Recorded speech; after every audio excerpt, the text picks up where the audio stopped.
Well, hello there, guys and gals of the YouTube world. It's Thursday, May the 19th. Hopefully, this finds you doing well.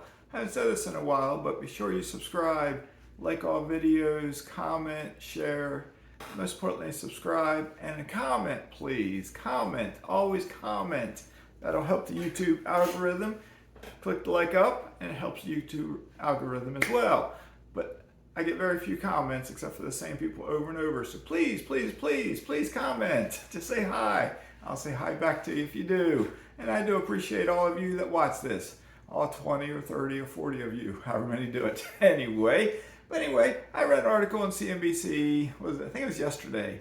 87% of Americans, they say, are stressed about money. Let me repeat that. 87% of Americans are stressed about money. Why? Inflation. Inflation's up. Price of gas is up, etc., etc., etc. Hopefully, if you're watching my channel, you're not one of those 87%. Because if you are, well, by golly, do something about it. Unemployment is still low. Yes, a recession may be looming. They say these so-called experts, and no one's an expert. No one is an expert about the economy. No YouTuber, no economist, no one's an expert. I repeat that, no one's an expert about the economy. Not me, not Zuber, not Dion, not Millennium White, not Graham Stephan, not me, Kevin, who proclaims he's an expert on everything it seems like. I see his videos. I don't watch his videos, but I see his, the world's crashing, the market's crashing, this and that. And he gets millions of views. Freaking sheep out there. You're watching the gloom glam of YouTube. Is he making you money? You're making him money. You're making him money. Don't make him money. Learn from me how to make money.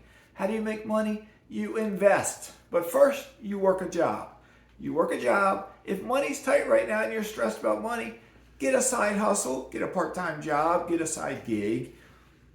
I know you're busy. I know you have kids. I know you're a single parent. If money's tight, get another job. I worked while I was in the Navy up in Maine 7 days a week for a period of 2.5 years. Maybe not 7 days a week every week. I had holidays and other days to take off, but I worked a part-time job on the weekends. Why? I knew I was getting out of the Navy. I had a son. He was still young. My wife worked, and we had extra money coming in. That was a side gig. It was a side hustle. It was, as a job. Anyway, full-time job was an E6 in the Navy at the time, so, making decent money. And the police department, I worked rotating shift work, 12-hour shifts, daytime, nighttime. Should I explain the schedule to you? We worked 14 shifts out of 28 days. Oh, you get 50% of your time off. Yeah, right. 14 days or 12-hour days out of 28 days. And they go something like this. Work 4 12-hour nights in a row, get 2 days off, work 3 12-hour days in a row, get a couple days off, work 3 nights in a row, get 1 day off, or you get 1 day off somewhere in there, and finish it up with 4 daylights. And by the time you're done, you don't know what day of the week it is. So when you see law enforcement in the news getting criticized about making a split-second decision and perhaps doing something wrong. Split-second decision, they thought a gun was in his hand, but it was a cell phone and they shot him. Think about the kind of schedule they work. Americans complain when we shift time by 1 hour, daylight savings time. They complain, oh, I'm tired. I work 12-hour shifts all day, all night, and sometimes 48 hours in between where I had to switch over. Fortunately, I never pulled the trigger on somebody. I could have, but I never did. Because if I did, especially if they weren't my skin color, I'd be strung up on the media. So anyway, I was talking about that because I still worked overtime in the middle of all this. I can remember working high school football games where I'm standing there trying not to fall asleep on my feet because I was just so tired. I remember working overtime, driving a patrol car. I'm just so tired. I remember going into the restroom to, as you know guys, do urinate in the urinal. And while I was doing it, I closed my eyes for those 20 seconds or so because I needed some rest, and it was just a time to rest. You do what you have to do. You pull your belt tight and you work extra hours so you don't stress about money. And you learn how to invest by watching my channel, watching Millennial Mike's channel, watching Dion's channel. Those are the 3 channels. And Coach Carson. Those are the 4 channels. If you watch those 4 channels, you will get, if you just watch my channel, you'll get all the information you need. But if you watch all the channels, you'll get quadruple the amount of information you need, okay? Because there's no reason to stress about money.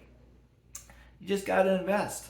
And if you're invested in the stock market and you're watching my channel, I've said many times the stock market is cyclical, it's volatile, it goes up and it goes down. It's going to crash at times. It's going to drop 10% sometimes. It'll drop 20% sometimes. It'll drop 30, 40, 50 and more percent sometimes. It's going to happen.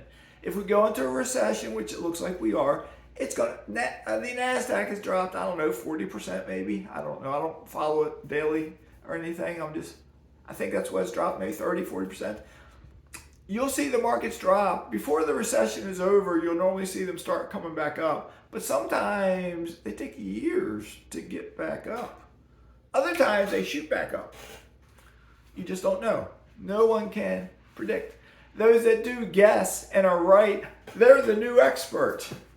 And all they do is guess. You know, if you guess, if 10 of us guess and we all guess one way or the other, half of us are going to be right. Half will be wrong. Okay, that's what happens. So anyway, so if you're one of those 87% of Americans who are stressed about money, look in the mirror, figure out what you have to do to make things better. And if you are stressed about money because money's tight, the quick answer is either get another job or work a second job. Okay, work a second job. I'm trying to work a job now with YouTube, but it may never make me any money, but I'm trying. I put Amazon links in my channel, and one person so far has ordered something, you know, where I get a little bit of a commission. I guarantee all of you watching this buy stuff. I won't guarantee it, but the majority of you watching this probably buy something on Amazon.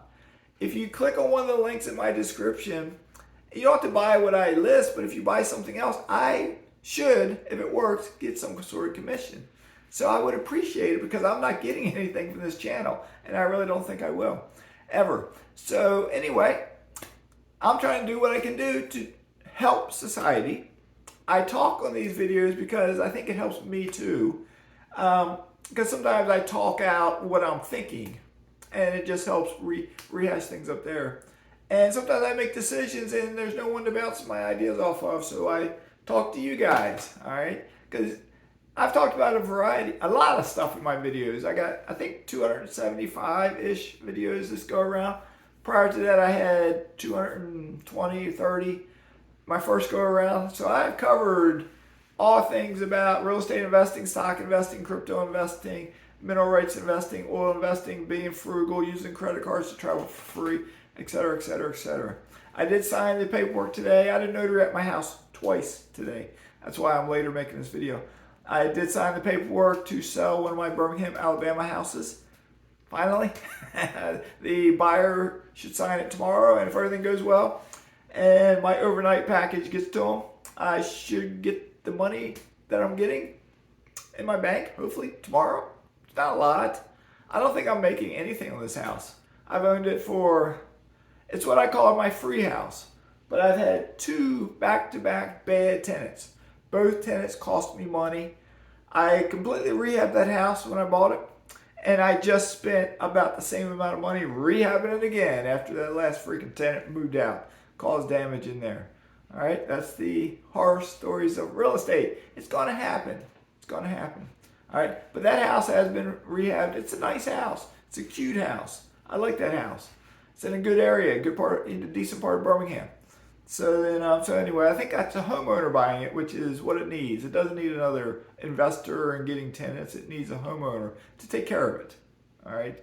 And I got one other house in Birmingham, and my money's tight right now because I know if I tell the tenant I'm selling it and they got to move out, I'm going to have to rehab it because they've been there since I bought it 4 years, and it needs some work. I've been in there different times. I got a bunch of kids. It needs some work. So for the meanwhile, I'm keeping it because I do get rent coming in. So The mortgage is cheap, like $250 some a month, I think.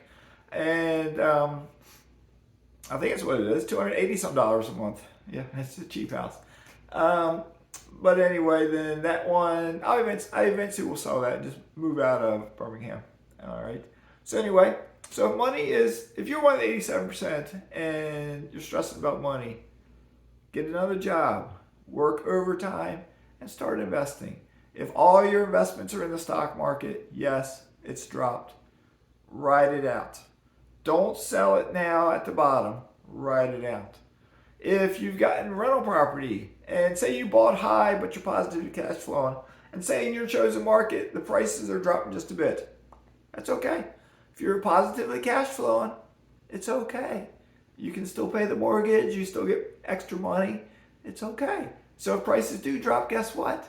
Save up your money and buy another rental house. And then what do? You save up that money, you buy another rental house. Then you got 3. What do? You save up the money, you buy another one. You don't spend the money, you buy another one. And eventually you'll become accredited, because almost every real estate investor, if they stick with it, will become accredited. And then if you so desire, you can branch out into alternative investments like I have. I did get revenue in last week from 3 different mineral rights. I should get revenue in next week from my oil drilling investment, and also 6 mineral rights. 7, no, 8. I forget what it is. A couple of them are in my minor and misses self-directed IRAs, and some are outside of our IRAs. So all that revenue comes in later next week also. So it's all good. So all right, this is up to 12 minutes. I'm waiting on my landscape crew to get here, lawn cutting guys. They told me they'd be here late today. I need to get in the pool, go for a swim, but I don't want to get in the pool and then they show up 5 minutes later and they'll be cutting all around the pool cage, making noise and whatnot. I would rather swim after they leave, because I want them to dig some holes for me. Me and the missus, our backs bother us. So we got some of those real pretty bougainvillea plants. I don't know if you saw my video yesterday. We've been fighting the worms that are eating the leaves, but they got beautiful flowers. I haven't shown you the other side of the house yet. From the dock video, I don't think you can see it. We have shells down instead of mulch, white shells, and we got 4 different types of bougainvillea planted there. And 2 of the 4 are really pretty. One's kind of just, it's there. And the other one's a small variated pixel one. It's a different kind of bougainvillea, but it's pretty. It just hasn't grown yet for some reason. So, but anyway, we want the guys to dig us 4 holes over here, and the missus and I, we'll plant them. Not saying they planted them incorrectly or anything, but we will plant them better, we think. All right, and then hopefully the tiki hut will be here sometime. We don't know when they're coming. We've been told they probably won't call us first. They'll just show up. So hopefully they'll come. What else? If you're still listening, I need to call Hilton Honors and get myself 2 free rooms out in California to that really nice hotel out there. As of the other day, they still have rooms available when in the general time period I want to go. And I want to get the 2 free rooms, because they're like, the cheapest room is $997. So it's like, say $2,000 at least, depends on the room, for 2 free nights. I want to get them, and I will base my trip to California around those 2 free nights. Because I don't know exactly, if they had to adjust them somewhat, I'll get them. And then I'll plan my week vacation around them and get free nights in other, like the Hampton Inn or something, other Hilton brand hotels. So I can stay for free. Just like I'm staying for free in that foreign country I'm going to for my lodging and my airplane tickets. And my airplane tickets to California will be free. And if I get a rental car, that might be free also. Probably not in the other country, but in California, if I get one, hopefully it'll be free. I got more than enough points, so it'll pay for it. So anyway, this is getting long enough. Sorry about that. Apologies for being so late. I can tell my voice is kind of rough too. It's been a long day. Again, notary's been here twice. I've had to run to FedEx drop-off. I've had to go to the post office. And it's always something going on. Okay, Mazske stays busy. All right, y'all take care. Thanks so much for watching. If you stuck it out to the end, please drop a comment below and say hi. All right, I appreciate it. Mazske is signing out.